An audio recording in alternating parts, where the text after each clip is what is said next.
Hola amigos, hoy vamos a hablar sobre el maravilloso y sorprendente mundo del cómic, resolviendo algunas dudas que tengáis o por lo menos intentándolo. y desvelando algunas curiosidades. Para empezar, vamos a explicar qué es exactamente un cómic.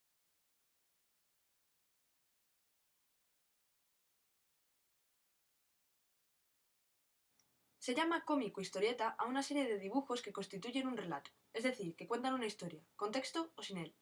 Suelen ir en secuencias de viñetas, donde el texto cuando aparece lo hace encerrado en un globo o bocadillo.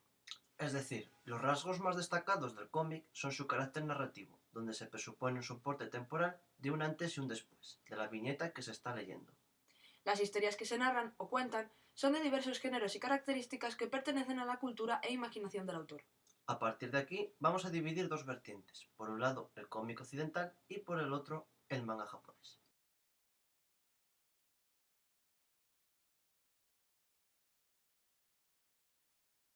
El cómic en el mundo occidental se inició como un medio educativo cuando Rodolphe Toffer diseñaba novelas en forma de viñetas para enseñar a sus alumnos. Aunque más tarde pasó a tener un carácter más lúdico que educativo, el mayor desarrollo de la industria del cómic se produjo en América, cuyo cómic más destacado fue Yellow Kid, perteneciente al género de la prensa amarilla, que fue el primero también en usar los globos o bocadillos.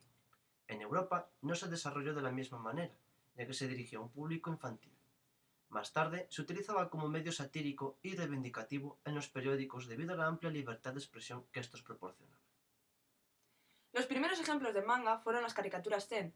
Más tarde se hicieron bloques de madera con gráficos eróticos, pasando después a sátiras animales.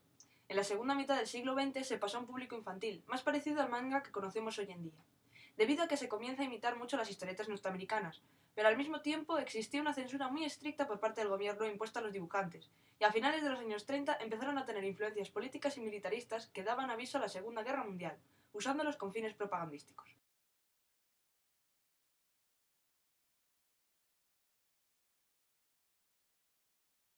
El género del cómic por excelencia es el de los superhéroes, cuyos personajes se encuentran siempre salvando al planeta o a su comunidad de catástrofes con una serie de poderes superiores a las humanas, ya sea por cambios genéticos, experimentos o porque no son de este planeta.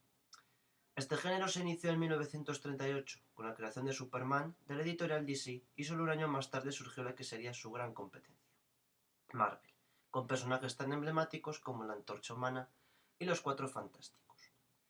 Como respuesta, DC atacó con un nuevo superhéroe, Batman, carente de poderes pero sí de dinero. De esta forma se inició la gran expansión de los superhéroes tanto de Marvel como de DC. Superhéroes que llevaban a sus espaldas el ideal americano, como el Capitán América, que se convirtió en el icono de la lucha contra los nazis de la Segunda Guerra Mundial, utilizado también con fines propagandísticos. En los años 60 surgió el nuevo superhéroe de Marvel, Spider-Man, que estaría seguido de los X-Men, superando en ventas a DC, que intentaba contrarrestarlo, contratando a grandes dibujantes como Frank Miller para Batman. Otro de los géneros por excelencia es el humor, donde los personajes tienen una vida llena de aventuras, en la mayoría de las veces rozando lo absurdo, como es el caso de Mortadelo y Filemón y 13 Rue del Percebe de Francisco Ibáñez, o Zipi Zapi y Carpanta de José Escobar, pertenecientes a la España de los años 50 que se asoció con el público infantil, aunque reflejaban una dura crítica de la sociedad de la censura. Y por último, y no menos importante, el género de aventura, al que también pertenecen todos los cómics mencionados anteriormente. Es el género más amplio. Se trata de un estilo de cómic donde los personajes tienen que superar diversas aventuras y pruebas para llegar a su destino final, o para conseguir su objetivo. Los cómics más trascendentes de este género nos llegan desde todos los rincones del mundo, como por ejemplo Asterix y Obelix, de los franceses René Goscinny y Albert Uderzo, Max und Mortiz del alemán Wilhelm Busch, Tintín del belga Georges Remy o Lucky Luke de Morris también belga y el Capitán Trueno de los españoles Mora y Ambrose. En lo que respecta al cómic nipón, posee una amplia variedad de géneros, cada uno específico para un tipo de personalidad, persona, edad y género, y cada uno con un nombre concreto. Es decir, el manga destinado a un público adolescente masculino se denomina shonen, mientras que si el género es femenino se denomina shoujo. También se dividen por temática, como el género mecha, donde los protagonistas suelen ser robots o abundan las máquinas robóticas, o el género yaoi, donde predomina el romance entre dos chicos, ambos masculinos, o el yuri si ambas son femeninas. El género más comercializado con Occidente es el shonen, donde destacan mangas como One Piece del mangaka Eiichiro Oda o Naruto de Masashi Kishimoto. sin olvidarnos de mangas que marcaron infancias al ser pasadas al ámbito del anime o dibujo animado como Dragon Ball, Oliver y Benji, Pokémon, Ranma, Sakura, Cardcaptor o Sailor Moon.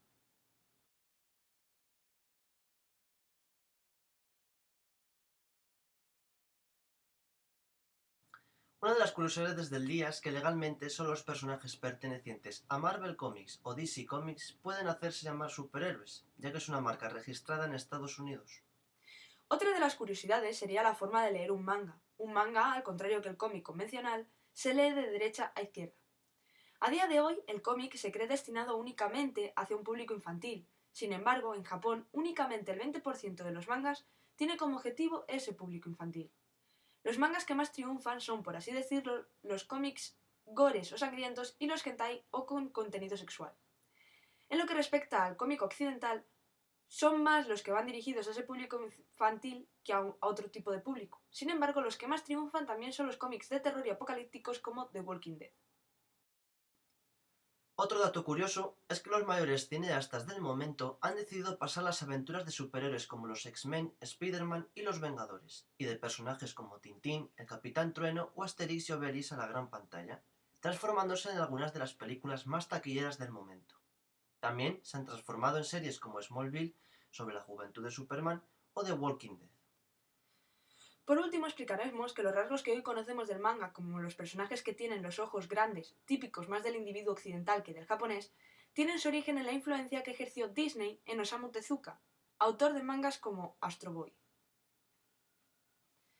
Como ya hemos dicho, en el mundo del manga se utilizan expresiones diferentes. Mientras que un dibujante occidental es llamado fanzine o simplemente dibujante, el que crea mangas es llamado mangaka.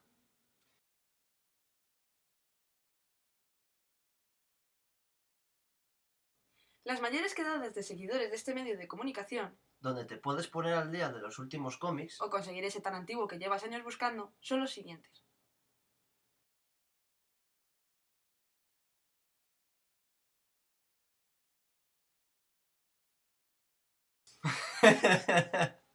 No puedo. Hola amigos.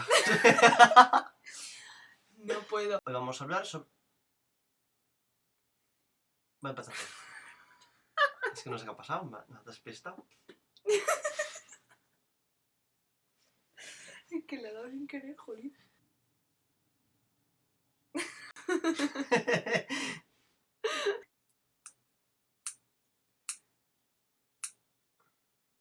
Derecha a izquierda. O de globos.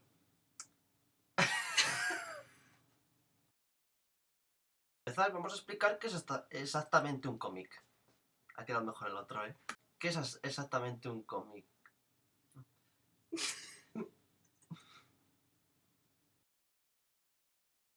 Son los cómics gore. En el cómic... Joder. Resolviendo algunas... No pares, no... Y desvelando algunas curiosidades. Nada. Feliz. ¡Ah, gran pantalla! La forma de salvar películas. Que ¡Ah, no le Es que... ¿Qué?